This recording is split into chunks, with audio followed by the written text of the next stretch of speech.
एक 16 साल की बेटी साक्षी, उसको मोहम्मद साहिल ने चाकुओं से गोद के हत्या कर दिया। 30-35 बार चाकू मारने के बाद भी पेट नहीं भरा तो पत्थल से कुचल के, पहले पत्थलबाजी करते थे, अब तो पत्थल से कुचल रहे हैं, सर को कुचल रहे हैं। और इस हत्या के बाद जैसे हमेशा होता आया, ट्विटर पे ट्रेंडिंग हो गई जस्टिस फॉर साक्षी। बहुत सारे लोगों ने फेसबुक पे फोटो शेयर कर दिया, साक्षी को न्याय दो।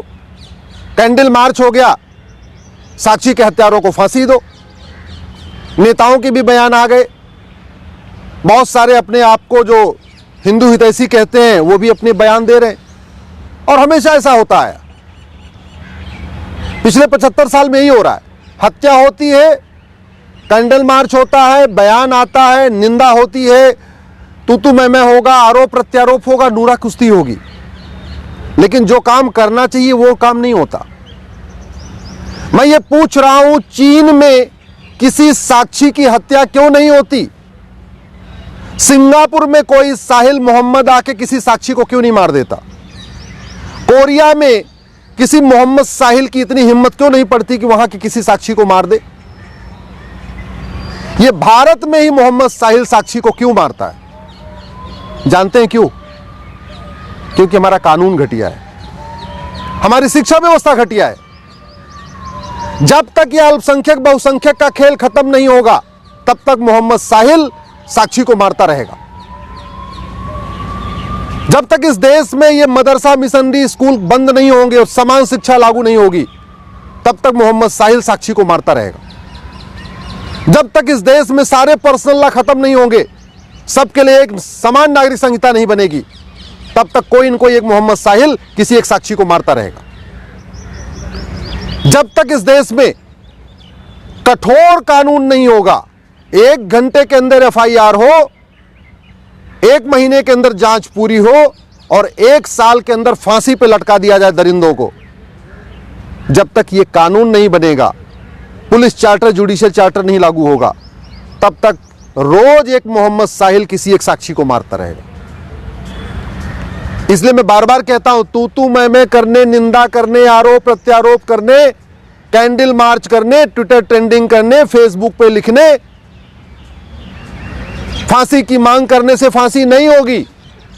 फांसी देने के लिए तो कानून बनाना पड़ेगा, नार्को पॉलीग्राफ ब्रेन मैपिंग कानून बनाना पड़ेगा। अब उससे पुलिस पूछताछ कर रही, चलती रहेगी पूछताछ, गवाहों के बयान होते रहेंगे, इधर जीरा होगी, उधर जीरा होगी, यही चलेगा,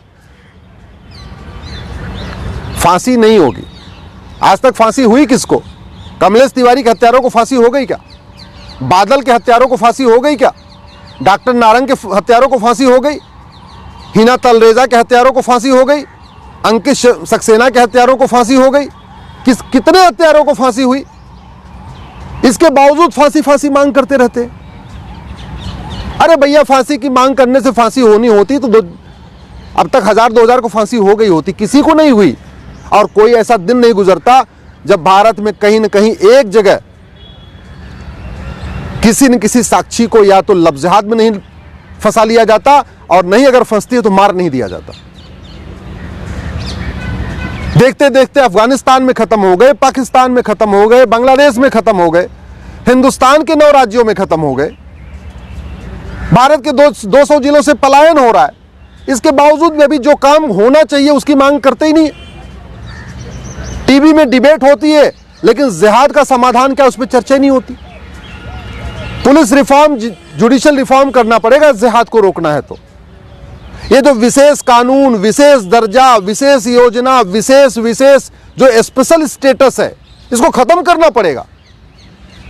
ये अल्पसंख्यक बहुसंख्यक का कॉन्सेप्ट खत्म करना पड़ेगा, माइनॉरिटी मेजॉरिटी का कॉन्सेप्ट खत्म करना पड़ेगा, मदरसा मिशनरी स्कूल बंद करना पड़ेगा, गुरुकुल शिक्षा लागू करनी पड़ेगी, वैदिक शिक्षा लागू करनी पड़ेगी, जिससे क्या खाना है क्या नहीं खाना, क्या पढ़ना है क्या नहीं पढ़ना, क्या देखना है क्या नहीं देखना, क्या सुनना है क्या नहीं सुनना, इस चीज का भाव बच्चे में बचपन में डालना पड़ेगा। ये पर्सनल लॉ खत्म करके समान नागरिक संहिता लागू करना पड़ेगा, तब जाके सबके बीच में प्रेम बढ़ेगा, तब जाके साक्षी बचेगी। ऐसे नहीं बचेगी बतौलेबाजी करने से, भाषणबाजी करने से। घुसपैठियों के खिलाफ फांसी देने का कानून बनाना पड़ेगा, जिहादियों को फांसी देने का कानून बनाना पड़ेगा, और न्यायिक व्यवस्था ठीक हो, न्यायिक व्यवस्था 1 साल के अंदर सजा होना शुरू हो जाए, इसके लिए जुडिशियल चार्टर लागू करना पड़ेगा। मेरा आप लोगों से हाथ जोड़ के निवेदन है, इस वीडियो को घर घर पहुंचाइए, अधिक से अधिक शेयर करिए।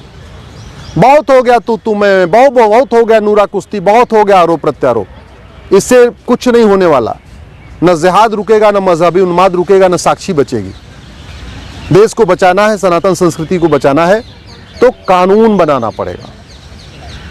Police reform, judicial reform, election reform करना पड़ेगा, एजुकेशन रिफॉर्म करना पड़ेगा। इसलिए मेरा आपसे निवेदन है, इस वीडियो को अधिक से अधिक लोगों तक पहुंचाइए। अपने सांसदों को टैग करके ट्वीट करिए, अपने क्षेत्र के विधायकों तक पहुंचाइए, अपने सारे व्हाट्सएप ग्रुप में फैलाइए। लोगों को पता चलना चाहिए कि समाधान कानून बदलना ही है। कानून बदलने से समाधान होगा, अच्छी अच्छी बातें करने से नहीं।